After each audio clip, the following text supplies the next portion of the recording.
반갑습니다. 미풍입니다. 오늘은 대우마리나 재건축 과연 몇 년이 걸리나?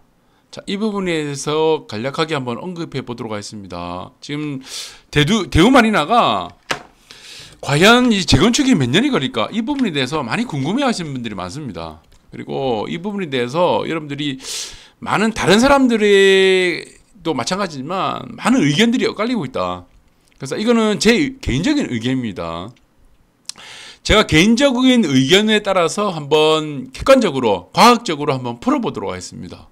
자, 대우마리나 지금 1차가 91년, 2차가 92년, 3차가 94년이죠. 그래서 30년을 채우려고 그러면은, 31년 차가 돼야 되죠. 그래서 내년에 91년 차가, 91년이 되는 내년이 대우마리나 1차가 재건축 30년 연한이 들어가고, 그 다음에 1, 2, 3차가 같이 엮어서 재건축이 만약 된다고, 추진을 만약에 한다 그러면은, 94년, 앞으로 4년 이후에, 재건축 연한을 채우게 되죠. 그러나 대우마리나 같은 경우는 1, 2, 3차를 다 묶어서 재건축을 해야 된다 그랬죠. 네. 왜 그러냐 그러면은, 임대아파트라든가 주치원 어린이집을 따로따로 짓게 되면은, 이 토지 손실률이 커지게 됩니다. 그래서 대우마리나 같은 경우는 이미 3종 주거지이기 때문에 종상향이 더 이상 되기 힘들어요.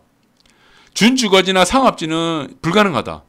이렇게 보시면 됩니다. 지금 대우마리나를 잠깐 보시게 되면은, 자, 대우마리나는 지금 주거지죠. 3종 주거지인데, 양쪽이 지금 보시면은 상업지가 둘러싸이지 않습니다. 네.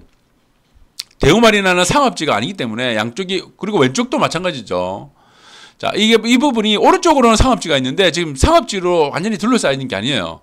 그래서 이거는 준주거지나 지금 상업지로는 되기 어렵다. 자, 준주거지 요건이 뭡니까? 상업지역의 완충지대입니다. 그리고 준주거지가 되려 그러면은 상업지역에 완충지대면서도 상업 건물들이 많이 포진해 있어야 돼요. 이 주위로, 이 도로 쪽으로 해서 양옆으로 다 상업 아파트 건물로 차 있어야 되는데 이게 다 100% 주거 건물이죠. 상가들 빼고. 그래서 이거는 준주거지는 해당사항이 없습니다. 3종 주거지밖에 안 돼요. 네. 그래서 기부 체납을 통한 우리가 3종 이제 준주거지는 불가능하다. 그래서 이미 3종으로 되어 있기 때문에 더 이상 종상향은 어렵다. 자, 이렇게 보시면 되고, 자, 이거 개인적으로 보는 의견은 대우마리나는 일단은 한번 보겠습니다. 과학적으로, 객관적으로 한번 볼게요. 자, 문재인 정권이 들어와가지고 안전진단이 굉장히 까다로워졌어요. 이거는 여러분들 정지시켜놓고 한번 읽어보시기 바라고. 네. 지금 가장 큰 변화는 뭡니까? 네. 역대 지금 구조 안정성이죠. 재건축에서 가장 중요한 것은 구조 안정성 평가입니다. 이 점수예요. 이 점수가 가장 중요합니다. 이 점수에서 가장 비중을 많이 차지하는 게 또 내진 설계예요. 그래서 구조 안정성의 거의 대부분은 내진 설계가 되었냐 안 되었냐, 이 점수가 거의 한 50%라고 보시면 됩니다. 그래서 내진 설계가 되어 있는 아파트가 재건축을 통과하기는 낙타가 바늘 구멍을 통과하는 것만큼 어렵습니다. 어려워요. 그래서 특징적인 부분들 하나가 뭐냐면 2015년도죠. 박근혜 때 구조 안정성 점수가 대폭 삭감됐어요. 낮아진 이유가 뭐냐 그러면은 박근혜 때 30년 연한을 다 채웠던 아파트들이 대부분을 보시면은 내진 설계가 안 되었던 아파트들이 거의 100%였습니다. 100%였어요. 100%.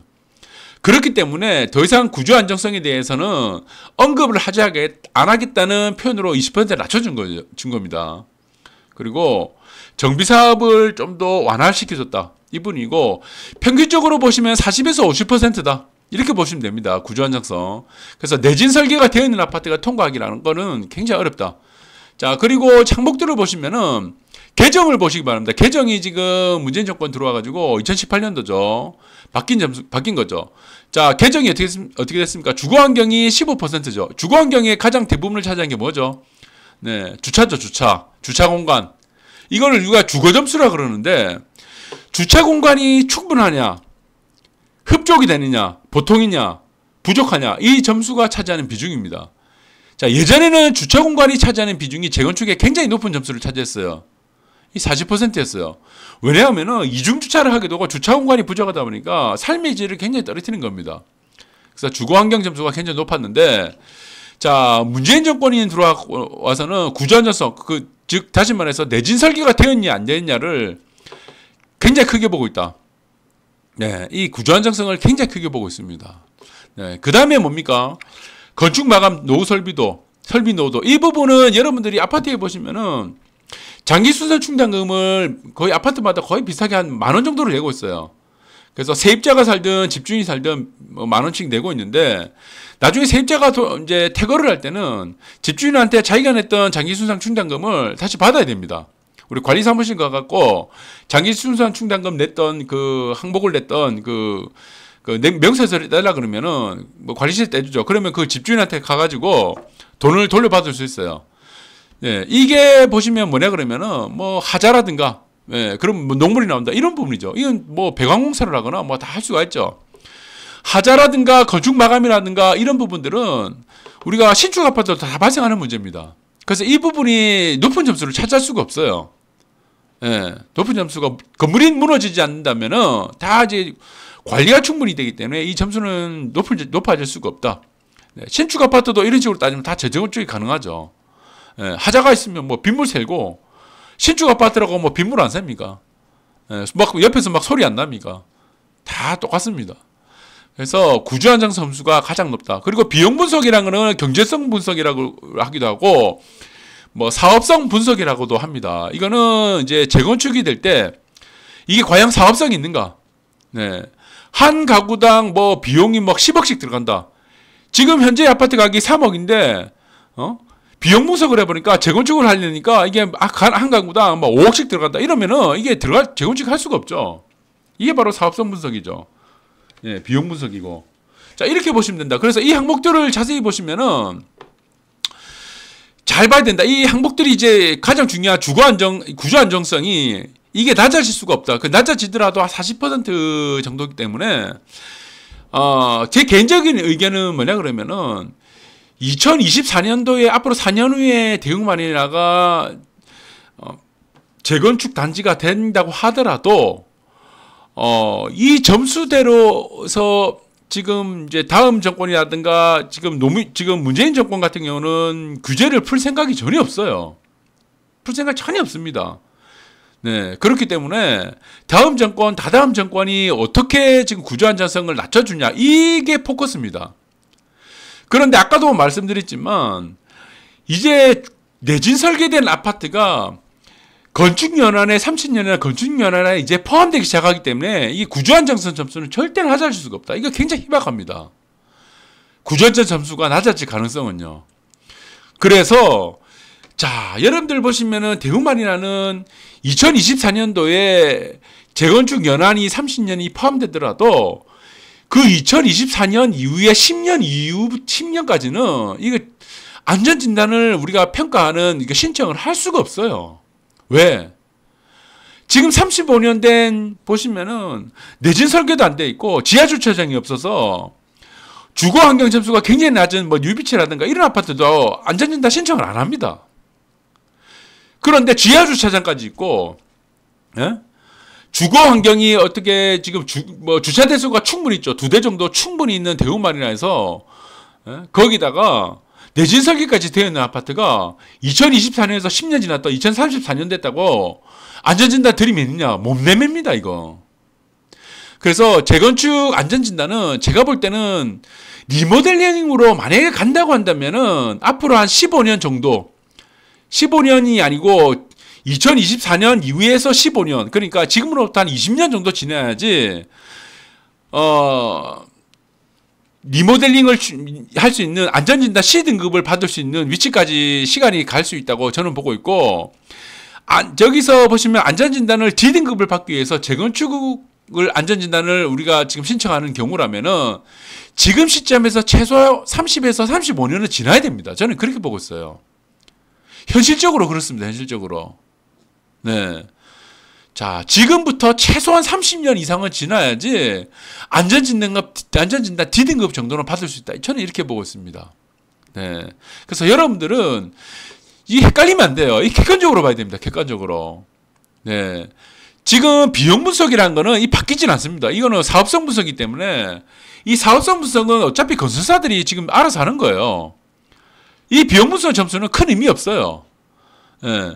그리고 이 변화되는 부분 중에 구조안정성 점수는 크게 낮아질 가능성이 없는데 나머지 항목이죠. 나머지 항목이 차지하는 주거환경과 건축마감 설비 노후도가 40%인데 이거를 거의 만점을 받아야 됩니다. 근데 주거환경 점수, 주차공간이 여러분들 보시면 대우마리나가 뭐 부족합니까?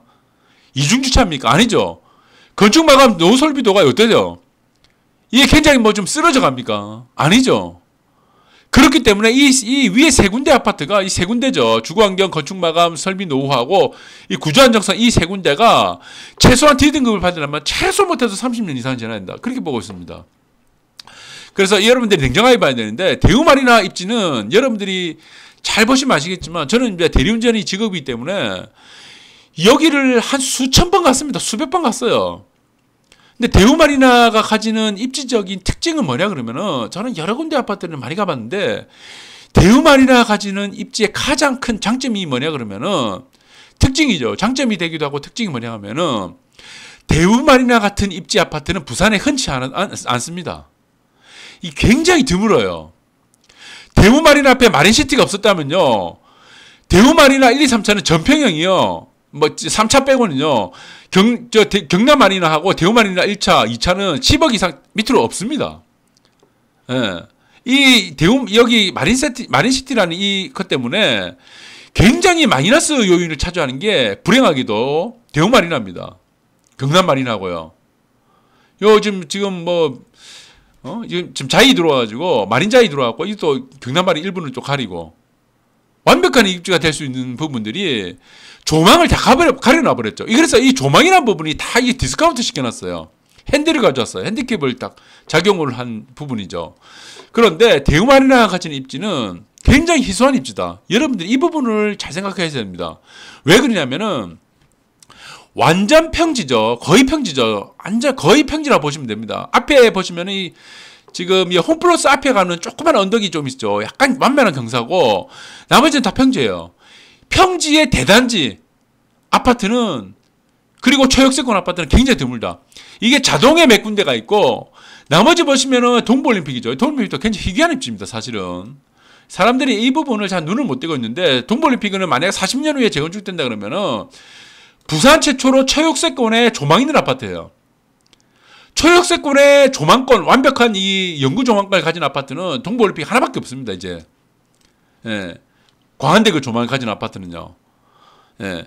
그리고 여러분들 잘 보시면 아시겠지만, 수영현대, 초역세권이죠. 완전 초역세권이죠. 광안쌍용호 초역세권 아파트 아닙니다. 이 착각하시는 분들이 많은데 초역세권 아니다. 그리고 여러분들 보시면은, 남천더샵, 초역세권이죠. 예. 그리고 어디입니까? 예. 이것도 초역세 거의 이제 아파트 단지 안으로 우리 들어가면은 좀 상당히 먼데 단지 전체로 봤을 때는 우리가 앞쪽으로 봤을 때 끼어 있는 자리로 보면 초역세권이 되죠. 네. 그래서 대원동에는 평지에 초역세권이 없습니다. 굉장히 드물어요. 이게 사실은. 그리고 동래구에 보시면은 여러분들 잘 아시겠지만 초역세권의 아파트가 동래구에 보시면은 뭐 어디입니까? 동래럭키, 사직롯데 대표적인 아파트죠. 사실은 이런 아파트들이 입지가 굉장히 드뭅니다. 부산에서요. 부산에서는 굉장히 드물다. 그러니까 이렇게 보시면 됩니다. 그리고 동래럭키 같은 경우는 지금 트리플 역세권, 한강 이남으로 트리플 역세권이고, 자 이렇게 보셔야 되고, 자 여기서 우리가 잘 보셔야 되는 게 뭐냐면은 이 부분이죠. 교대역에 보시면은 우리가 여기 교대역에도 보시면 있습니다. 예, 교대역에도 보면 초역세권 아파트가 있습니다. 이게 거제 한양이죠. 거제 한양을 보시면은 우리가 이거는 내진 설계가 안 돼 있고 이거는 조립식 PC 구조물입니다. 거제 한양 아파트가 거의 대부분은 PC 구조인데 이거는 D등급을 받고 적정성 검사 한국건설기술연구원에서 하는 적정성 검사를 아예 안 했어요. 여기서는 거제 한양이 적정검사를 D등급을 받으면 반드시 적정성 검사를 해야 되는데 적정성 검사를 안 받은 이유가 뭐냐 그러면은 주거환경 점수가 너무 낮습니다. 이거 주거환경 우리가 흔히 주거점수라고 하는 이 점수가 너무 낮았어요. 왜냐 그러면 주차공간이 없기 때문입니다. 예, 주차공간이 대우마리나 같은 경우는 주차공간이 한 2대 정도로 해갖고 완전히 충족을 하게 되죠. 예, 충족을 하기 때문에 자, 다른 변수가 없다 그러면은 저는 대우마리나는 일단은 아주 좋은 조건을 갖고 있다. 아주 좋은 입지를 갖고 있다. 초역세권의 대단지 아파트는 10손가락이 안 들어갑니다. 부산에. 거기에 따라서 또 우동이죠. 우동의 좋은 입지 아파트지만 이 불행하게도 재건축은 주거 환경이라든가 건축물 무슨 수선이라든가 이런 부분, 예, 마감이라든가 이런 부분들이, 그리고 결정적으로 안전 진단을 우리가 보시면은 구조 안정성 점수에서 내진 설계가 되어 있기 때문에 제 개인적인 의견을 감히 말씀드리면은 이게 재건축으로 가려면 최소 못해도 30년은 이상이 돼야 되고, 지금으로부터 제가 볼 때는 최소 15년 정도가 넘어가야지 리모델링이 가능한데, 대우마리나 같은 경우는 어차피 조망이 없는 아파트이기 때문에 차라리 15년 이후에 수직증층으로 해서 분양을 어느 정도 받고 리모델링을 하는 것이 가장 적절한 방법이다. 저는 이렇게 보고 있습니다. 네, 요즘에 리모델링이 잘 만들어집니다. 안에까지 거의 지하주차장까지 다 만들어가지고 아주 멋지게 잘 나오기 때문에 이것은 굳이 재건축 30년 40년 기다려가지고 재건축을 하느니 차라리 배관까지 전부 다 뜯어내가지고 뼈대만 남기고 전부 다 뜯어내가지고 내진 설계되어 있죠. 지하주차장까지 밑으로 더 파가지고 3층까지 다 더 파가지고 리모델링을 하는 것이 가장 적절한 방법이다. 자, 이렇게 보고 있습니다. 자, 오늘 방송 여기까지 하도록 하겠습니다.